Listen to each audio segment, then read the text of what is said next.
जगण्यासाठी सुंदर विचार. पुस्तकाशिवाय केला जाणारा अभ्यास म्हणजे आयुष्य आणि आयुष्यात आलेले अनुभव म्हणजे पुस्तक. नात्यांना मधुर आवाजाची आणि सुंदर चेहऱ्याची गरज नसते. गरज ती फक्त सुंदर मनाची आणि अतूट विश्वासाची. आंधळा माणूस एका मंदिरात गेला. मंदिरात दर्शन घेत असलेले लोक त्याला बघून म्हणाले, दर्शनाला आलाय, देवाला बघू शकणार का? आंधळा म्हणाला, काय फरक पडतोय, माझा देव तर मला पाहतोय ना. जीवनात दृष्टी नाही तर दृष्टिकोन चांगला पाहिजे. आयुष्यात सत्कार्यासाठी काम करावं, सत्कारासाठी नाही. इतरांसाठी मनापासून झिजावं, दिखाव्यासाठी नाही. आपली उपस्थिती कोणाला जाणवली नाही तरी चालेल, पण आपल्या अनुपस्थितीची उणीव जाणवली पाहिजे. लक्षात ठेवा, कोणी गोड बोलतो म्हणून दृष्ट माणसावर विश्वास ठेवणे बरोबर नाही. ज्याच्या जिभेवर मधासारखी गोड भाषा असते पण मनात मात्र जहरी विष असते, म्हणून सावध रहा. या जगात तुमच्या गुणवत्तेवर किंवा क्षमतेवर कोणी शंका घेत असेल तर मुळीच कमीपणा वाटू देऊ नका, कारण लोक नेहमी सोन्याच्या शुद्धतेवर शंका घेतात, लोखंडाच्या नाही. बघा, पिंजऱ्यात असलेल्या पक्ष्याची आठवण काढत नाही. आठवण फक्त त्याचीच येते जे उडून गेलेत. चुकीच्या निर्णयातून जो अनुभव मिळतो तोच अनुभव नंतर योग्य निर्णय घ्यायला शिकवतो.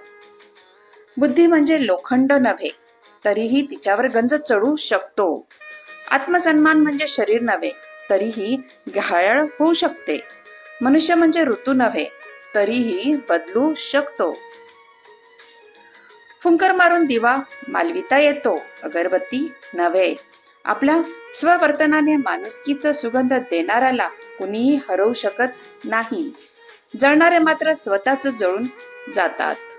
जीवनात नेहमी प्रामाणिक रहा, कारण प्रामाणिकतेचा नेहमीच विजय होतो. त्याला सदैव परमेश्वर स्वामींची साथ असते. जीवनातील कटू सत्य, जग बदलायला काही वेळ लागतो, पण आपली माणसं बदलायला क्षण देखील पुरेसा असतो. आयुष्यात चुकीचे काम केल्यामुळे वेदना वाट्यास येतात, हे सत्य आहेच. परंतु कित्येक वेळा प्रमाणापेक्षा जास्त चांगले काम करण्याची किंमत पण मोजावी लागते. समाजात जगताना एकमेकांना वेळ दिला की नातं सहज खुलतं. जसं झाडाला पाणी भेटलं की कळीचं फुलणं आपोआपच घडतं. रोजच शुभ सकाळ म्हटल्यावर दिवस चांगला जातो असे काही नाही, किंवा पाठवणारा खूप मोठा अधिकारी व्यक्ती असतो असे काही नाही. पण शुभ सकाळ पाठवताना आपण ज्यांना पाठवतो ती व्यक्ती डोळ्यासमोर येते, तेव्हा ती व्यक्ती भेटल्यासारखी वाटते. जोपर्यंत मनाला आशेचे पंख आहे, अंतःकरणात जिद्द आहे, डोळ्यासमोर खुले आकाश आहे, तोपर्यंत येणारा प्रत्येक क्षण आपलाच आहे.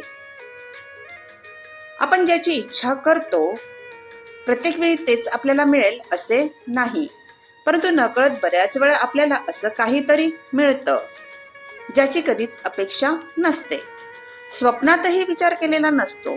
यालाच आपण केलेल्या चांगल्या कामाबद्दल मिळालेले आशीर्वाद असे म्हणतो. मौन आणि हास्य या दोन्हीचा उपयोग करा. मौन आपलं रक्षण कवच आहे आणि हास्य स्वागताचे द्वार आहे. व्हिडिओ आवडला असेल तर लाईक, शेअर आणि सबस्क्राईब नक्की करा. धन्यवाद.